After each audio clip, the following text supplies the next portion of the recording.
ჩვენ ნიუსფის რომ ვსდიოთ ამას არ ვაპირებთ. იქნება პრეცედენტული გადაწყვეტილებები. ეგრეთ წოდებული სქროლვა სკრინვის სააგენტო ამუშავდა. დღეიდან შინაგან საქმეთა სამინისტროში სპეციალური სამმართველო აკონტროლებს ყველა სოციალურ ქსელს. გიყურებთ რას წერთ, ვის აკრიტიკებთ, რა ფრაზებს იყენებთ საკუთარი აზრის გამოსათქმელად. თუ ძალოვან უწყებაში ჩათვლია, რომ თქვენი კრიტიკული მოსაზრება შეურაცხმყოფელია ოცნებისთვის, მაშინ დაიშჯებით. უხეში პრეცედენტები შევეცდებით, რომ რაც შეიძლება მეტი უხეში პრეცედენტი იყოს გამოვლენილი საიმისოდ, რომ შემდეგ ადამიანებმა გადაწყვიტონ რა არის გადაცდომა ადმინისტრაციულად, რა არის დანაშაული და რა არა. ვის დააკვირდებიან საჯაროდ არ ამბობენ, თუმცა Facebook-ზე საქართველოდან 3 მილიონი მომხმარებელია დარეგისტრირებული. ვინ იქნება გარანტორი, რომ მოქალაქეების დევნა არ მოხდება კრიტიკული სტატუსების გამო? სადგავა ზღვარი სიძულვილის ენასთან ბრძოლასა და გამოხატვის თავისუფლებას შორის. ვინ ეყოლება სამიზნე აუდიტორია? ამაზე პირდაპირ პასუხი ვიცე-პრემიერს არ აქვს. ინფორმაციის მიწოდების ხაზი იქნება ორადორი. ერთი თუ ადამიანი თავად შეიტანს საჩივარს და შემდეგ გახდება ამ საჩივრის შეფასება და კვალიფიცირება და მონიტორინგი და მეორე რაც საჯარო იქნება და საჯარო წყაროებში იქნება გარკვეული მონიტორინგი ზოგადად ყოველგვარი კონკრეტული პირთაწრის გამორჩევის გარეშე. ვის ჩააბარეს სიძულვილის ენის წინააღმდეგ ბრძოლის სამმართველო, რომელსაც საზოგადოების ნაწილი სქროლვა სკრინვის სააგენტოს უწოდებს. ხელმძღვანელი თამთა ქიმბარიშვილია. მას 10 ადამიანი ექვემდებარება. სწორედ ამ 10 კაციანმა ჯგუფმა უნდა წაიკითხოს სტატუსები სოციალურ ქსელებში, გაშიფროს და დაადგინოს, არის თუ არა ვინმეს შეურაცხყოფა. თუ დარღვევად ჩათვლის, დასკრინოს, ფოტოსახით შეინახოს და სასამართლოში წარადგინოს. აღნიშნული სამმართველო გამოავლეს სავარაუდო სამართალდარღვევას, გამოავლეს სავარაუდო სამართალდარღვევის ჩამდენ პირს, მოახდენს მის იდენტიფიცირებას, ადმინისტრაციული წარმოების მასალების მომზადებას, ადმინისტრაციული სამართალდარღვევის ოქმის შედგენას და განსჯადობის წესების დაცვით აღნიშნული მასალების საერთო სასამართლოებში გადაგზავნას. თამთა ქიმბარაშვილისთვის, ვისაც ახალი სამმართველო ჩააბარეს სოციალურ ქსელში სტატუსის გამო მოქალაქისთვის ჩივილი უცხო არ არის.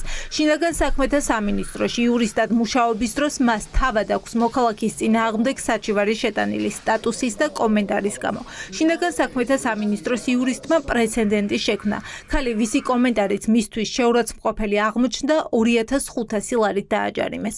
ცოტა მწარეთ, მაგრამ ქვემოთ მივაწერე, რომ როგორ არ გცხვენია მეთქი ახალგაზრდა გოგო ხარ და ელემენტარულად, აი რაღაცა მორალი არ არაფერი არ გაგაჩნია თქო საერთოდ და აი იცით რა იყო, ახლა რამდენიმე ხანი დავიუჯდი. იმდენად ვერ ვეუბნები და ბოლოს ამ ადამიანს ვეუბნები, თქვენ ცოლშვილი ყავს მეთქი. თქო და მე ასეთი საქართველოსით ოცნებობით მე ვთხარი, მე სადღაც რაღაცა დავწერე. აი წვეთობით და მივედით აქამდე და ამ ხალხს თუ გონია რომ აქ ვინმე გაჭირდება ძალიან ცდება. იურისტები, ვინც Facebook პოსტის გამო დაკავებული და დაჯარიმებული მოქალაქეების ინტერესებს იცავდნენ და აქტივისტებიც ამბობენ, რომ ერთი მხრივ კანონმდებლობა პრობლემულია, თუმცა ვარაუდობენ, რომ ახალი ხელმძღვანელი ობიექტური არ იქნება და შინაგან საქმეთა სამინისტროს სამიზნე კვლავ მომიტინგეები იქნებიან. უბრალოდ არ აქვს ზუსტი წარმოდგენა ადამიანის უფლებათა ევროპული სასამართლოს მხრიდან დადგენის სტანდარტებზე, თუ როდის შეიძლება შეიზღუდოს გამოხატვის თავისუფლება და როდის არც ერთ შემთხვევაში არ შეიძლება შეიზღუდოს გამოხატვის თავისუფლება, ამიტომ ვინ აღასრულებს ამ თვითონ კანონმდებლობაში არის პრობლემა, თუმცა ვინ აღასრულებს ამ კანონმდებლობას არის ცალკე პრობლემა. ისეთი ფორმულირებები გაჟღერდა, რომ არ არსებობს რაიმე დაწერო მაგალითად Facebook-ზე და თუ მოუნდებათ არ მოგედაო. აქამდეც რაც ხდებოდა, რომ შერჩევით სამართალი იყო და აი დღემდე არის რამდენიმე განცხადება შეტანილი პოლიციაში, როდესაც ხელისუფლების წარმომადგენლებმა და მხარდამჭერებმა აგინეს პროტესტის მონაწილეებს, მაგრამ გაჩერებული არის საქმეები და პირიქით როცა ხდება რამდენიმე დღეში ხდება. ქართულ ოცნებაში პირობას დებენ, რომ დაშიან ყველას, მათ შორის ოცნების რიგებშიც, თუმცა ნაწილს მაინც უჭირს აღიარება, რომ სიძულვილის ენას სწორედ მათი თანაგუნდელები ახალისებდნენ. ყველა დაიჯება, ვინც სიძულვილის ენას წარმოგე. მათ შორის ქართული ოცნების. რა თქმა უნდა, აბარა, თუ მე შევაგინებ ისმეს ტყუილად, რატო არ უნდა ვისაჯო? და რატო არ დაისაჯო? მაგალითად, ვინ? რა ვიყაველაშვილი ტიტო სამხარაძე, ვინ აღარ ჯერ ერთი ეხლა შევიდა ეს კანონი ძალაში, ჯერ ერთი.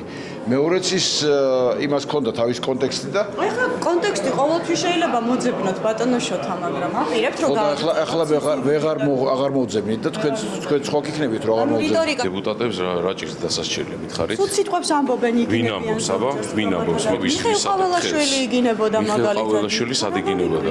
არ გინახავთ მისი გინება? შუაშია მიხეილ ყაველაშვილი, ჯერდი დეპუტატი არ არის, საქართველოს პრეზიდენტია.